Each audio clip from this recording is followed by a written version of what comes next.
खास हरियाणा देखने वाले सारे दर्शकों ने भाई सोनू वाली की राम राम। उचाना मंडी में हाँ, और काफ़ी किसान इकट्ठे हो रहे हैं क्योंकि जो किसान आंदोलन में किसान शहीद हुए हैं उनको श्रद्धांजलि देने के लिए यहाँ पे इकट्ठे हुए हैं। बात करने की कोशिश करेंगे। राम राम जी। राम राम। आइए, आज वैसे श्रद्धांजलि देने के लिए इकट्ठे हुए हैं तो 2 शब्द इनका बारे में।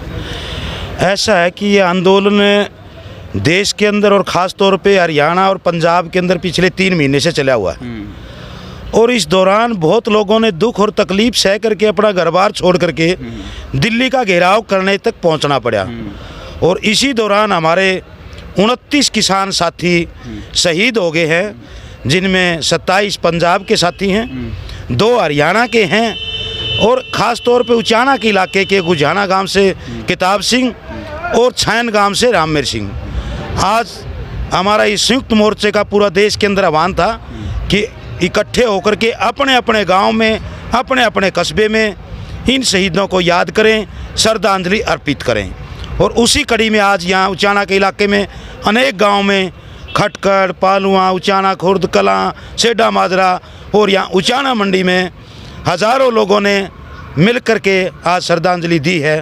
और पूरे देश के अंदर आज किसान, मजदूर, आड़ती, तमाम लोग जिनका भी इस आंदोलन को समर्थन है, जो इस देश को बचाना चाहते हैं, उन सब लोगों ने इनको याद किया है, नमन किया है और ये इस बात का निश्चय किया है कि मोदी चाहे 29 नहीं, 129 चाहे 429 कितने ही लोगों को शहादत देनी पड़े, अब किसान वापस नहीं हटेगा।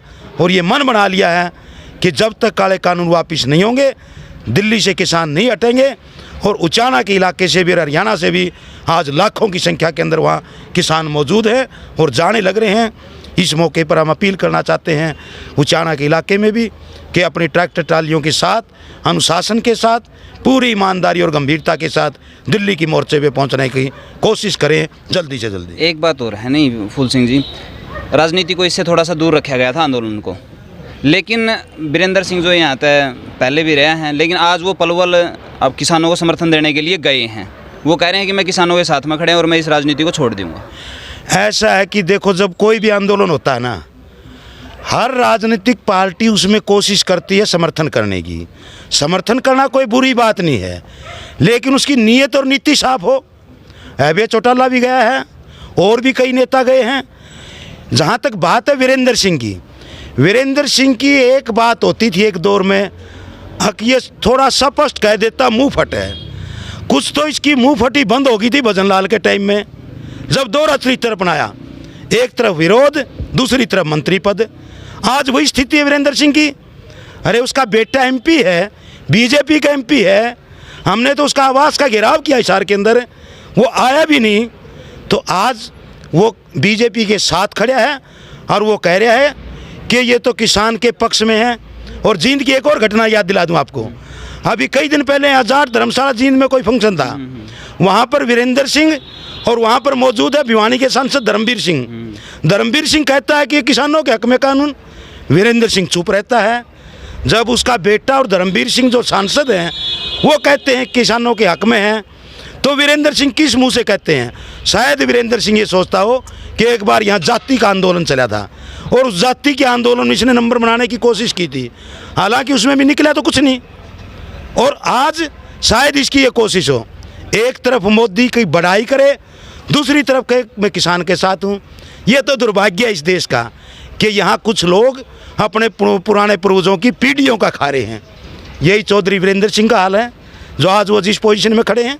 हम साफ तौर पे कहना चाहते हैं, अपने बेटे को कहो कि बीजेपी का विरोध करके छोड़ के पार्टी आ जाए किसानों के बीच में, स्वागत होगा।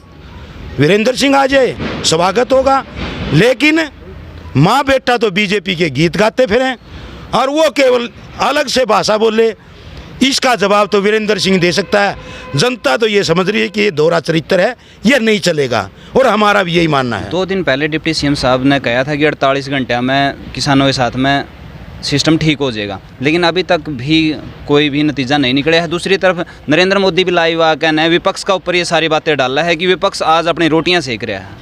ऐसा है कि जहाँ तक डिप्टी सीएम की बात है, इसके बारे में हम कई बार कह चुके हैं, ये तो परदादा का ये खा रहा है। चौधरी देवीलाल का नाम लेता है। अरे देवीलाल की राजनीति, किरदू सिंध की राजनीति कहीं आस पास भी है क्या? देवीलाल किसान के लिए, मजदूर के लिए, सब लोगों के लिए लड़े। एक आज़ादी के आंदोलन का भी इतिहास है।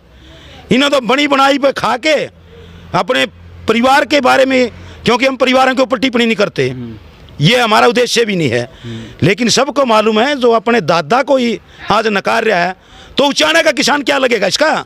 आप ये उम्मीद करो कि वहाँ जा कर के बात करके 4 दिन में यहाँ समाधान हो जाएगा, कोई समाधान नहीं होने वाला। ये तो बिल्कुल जो खट्टर मोदी का झूठा शरबत पी रहा था, इसने भी पी लिया और शरबत चख लिया। अब इसकी बात के ऊपर कोई भरोसा नहीं कर सकते। जहाँ तक बात है मोदी की आज अगर देश के अंदर ईमानदार और सच्चे लोगों से पूछा जाए, है कुछ स्वार्थी तत्व जो अपना स्वार्थ सिद्ध करना चाहते हैं, वो तो भले ही कुछ कहते रहो, आज भी कहते मिल जाएंगे। कल भी हमें मजाक आया, कुछ लोग जिनका किसानी से दूर दूर का ही वास्ता नहीं, बोला किसानों के इन कानूनों के हक में उपवास करेंगे, जिसका कोई लेना देना नहीं। वो बीजेपी के, आरएसएस के लोग जिन्होंने पहले भी देश को तोड़ने का काम किया, आज आंदोलन को तोड़ने की कोशिश करते हैं, वो नाकामयाब रहेंगे। खट्टर पंजाब के लोगों में रोकने में नाकामयाब रहा। और मोदी आज ये सोच करके कि भाई मैं झूठ बोल करके, जैसे पीछे उन्होंने झूठ बोल करके देश की जनता गुमराह किया, अब देश की जनता खास तौर पे किसान तो समझ चुका है कि ये सरकार पूरे तौर पे किसान विरोधी है, मजदूर विरोधी है, दुकानदार विरोधी है। इसीलिए तो नारा लग रहा है। इन्होंने तो कोशिश की SYL के नाम के ऊपर, शर्म नहीं आती इनको कहते हुए। ये 10 साल से यहाँ भी सरकार इनकी, पंजाब में भी सरकार इनकी, ऊपर भी इनकी, आज SYL याद आती है।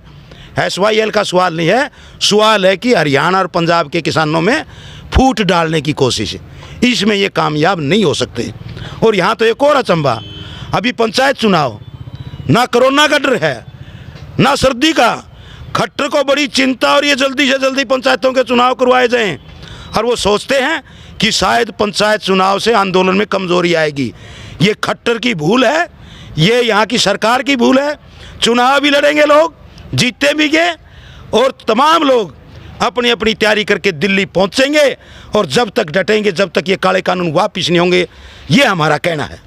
एक बात और है नहीं फूल सिंह जी, ये पूरा पीक पे है, क्योंकि जो आंदोलन है पूरा पीक पे है, जोर पे है, और कितनी ही साजिशें होली हैं, उसके बाद में भी किसान पीछे हटने के लिए तैयार नहीं। लेकिन दूसरी तरफ ना तो नरेंद्र मोदी में नरमाई दिखाई दे रही, तो आगे क्या रणनीति रहने वाली है ताकि ज़्यादा से ज़्यादा दबाव बनाया जा सके। ऐसा है कि जहाँ तक रणनीति बनाने की बात है, इसमें मुख्य भूमिका पंजाब के किसानों की होगी, हम गलतफहमी में नहीं हैं। आज जो एक आंदोलन उठाने की मुख्य हम जो श्रेय देते हैं वो पंजाब के किसानों का है, लेकिन अब हरियाणा के किसान भी उठ चुका है, राजस्थान का भी उठ चुका है, और उत्तर प्रदेश का किसान भी सहयोग देने के लिए आ रहा है। रणनीति हमारी उच्च स्तरीय कमेटी है जो देश की स्तर की, वो बनाएगी, वो बहुत सोच समझ के बनाएगी, और जो भी रणनीति बनाएगी आज हमारे देश का किसान उसके ऊपर फूल चढ़ाएगा, हर कुर्बानी देने के लिए तैयार रहेगा। ये हमारा दृढ़ निश्चय है, चाहे हमें प्राणों की आहुति देनी पड़े और चाहे कितनी कुर्बानियाँ देनी पड़े। आज 29 गुजरे हैं, कल कितने गुजर सकते हैं, हम मानसिक तौर पे तैयार हैं, पीछे नहीं हटेंगे। एक तरफ तो श्रद्धांजलि दिवस आज, दूसरी तरफ नारनौल के अंदर खट्टर अपनी रैली को सक्सेस दिखाने के लिए, किसानों की सहानुभूति प्राप्त करने के लिए रैली कर रहा है कि भाई किसान मेरे साथ में। ऐसा है कि खट्टर की बात करना बार बार कोई अच्छी बात नहीं। खट्टर है क्या? खट्टर तो ये नहीं खेलते थे गांव में, क्या बोलते थे उसको, वो ना वो उसको उठा के दरिया कर दे, नहीं रही वो तो शतरंज है, शतरंज खेलते थे नहीं उसको, कभी घोड़ा, कभी ऊंट, कभी कुत्ता, कभी बिल्ली चौपट खेलते थे। ये तो यूं मोहरा बिठा रखा है, इसका आधार कहाँ है? शतरंज वाला घोड़ा है तो मोदी ने बिठा रखा, जब तक बिठा रखा, चाहेगा उठा के इसको दिल्ली दर दो RSS के दफ्तर में बिठा दो। इसकी क्या औकात है? इसकी कहानी क्या है? इसका कोई आधार थोड़ा ही है, ना किसानी से वास्ता इसका, ना हरियाणा की जनता से वास्ता। ये तो मोदी का एक बिठाया हुआ वो शतरंज वाला घोड़ा है। आपका बहुत बहुत धन्यवाद। राम राम जी। राम राम जी। तो इस आंदोलन के बारे में आप क्या कहना चाहोगे कि भाई किस ओर जाने की इसकी उम्मीद है और क्या कुछ नतीजे निकलेंगे इसके? नतीजे तो ये तो आंदोलन चला हुआ है, किसान भाई दिल्ली के अंदर बैठे हुए हैं और किसानों ने तो सरकार को कह दिया कि भाई सरकार अपना प्रस्ताव भेजें, लेकिन ये तो सरकार की मर्जी है, सरकार प्रस्ताव नहीं भेज रही, बार बार करती है कि किसान चर्चा नहीं कर। किसान तो चर्चा के लिए तैयार है, लेकिन ये तो सरकार की तानाशाही अहंकारी प्रवृत्ति है सरकार अपना प्रस्ताव भेजे, किसान तो तैयार है बातचीत के लिए। एक बात और है, नहीं एक तरफ तो अमित शाह ने क्लियर कर दिया कि हम एमएसपी नहीं दे सकते, लेकिन दूसरी तरफ जो ये नेता है इनको कहा गया है कि भाई जाकर न पक्षधर हो कि भाई हम तो बात करने के लिए तैयार हैं, लेकिन यही बात नहीं करना चाहते। ये तो बात है नहीं, ये तो अमित शाह और मोदी हाथे में बिके हुए हैं। अंडानी और अंबानी जैसे चाहेगा उसी तरीके से अंबानी और अडानी के तरीके से ही बातचीत होगी।